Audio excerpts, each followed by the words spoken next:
Tonight, a glimmer of hope as crews make slow progress containing some of the massive fires burning in Los Angeles.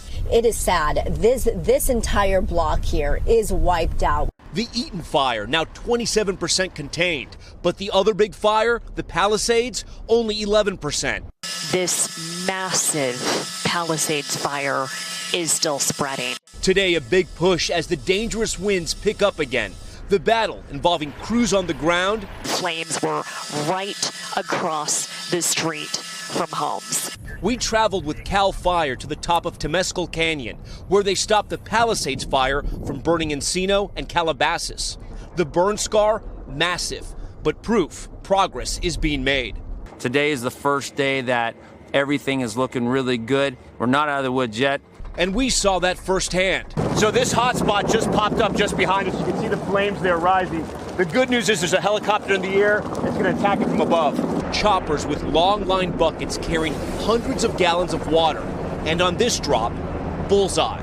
That's why these airdrops are so critical, attacking these fires from above.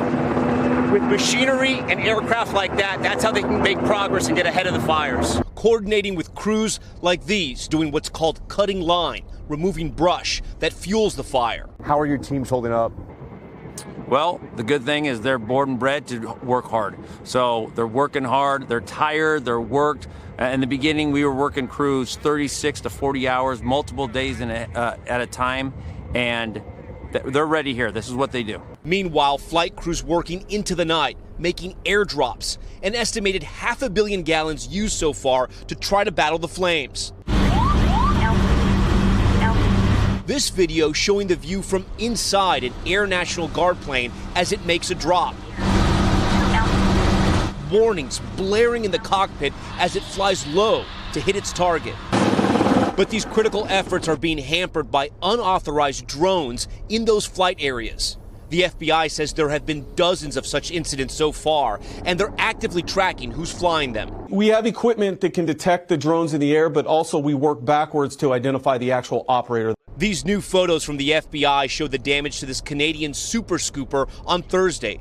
A hole punched in the wing by a drone. This plane is now grounded. The Super Scooper and that technique is our #1 tool to fight wildfires like this. And when folks fly drones, personally owned drones, in temporary flight restricted areas, that hampers those abilities significantly. The FBI has recovered pieces of the drone and their investigation is ongoing.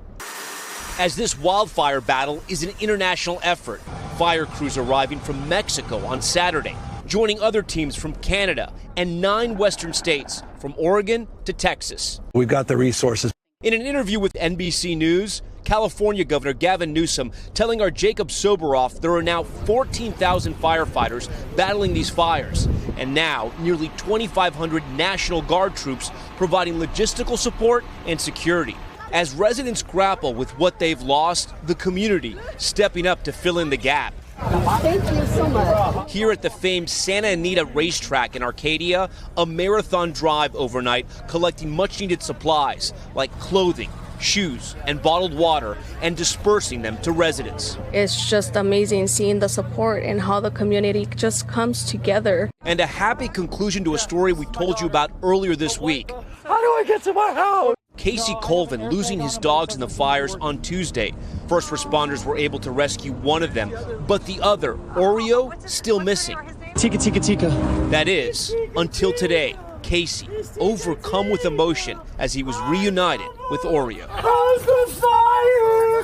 Oh, honey! Oh, honey! Just one reunion giving so many others hope tonight.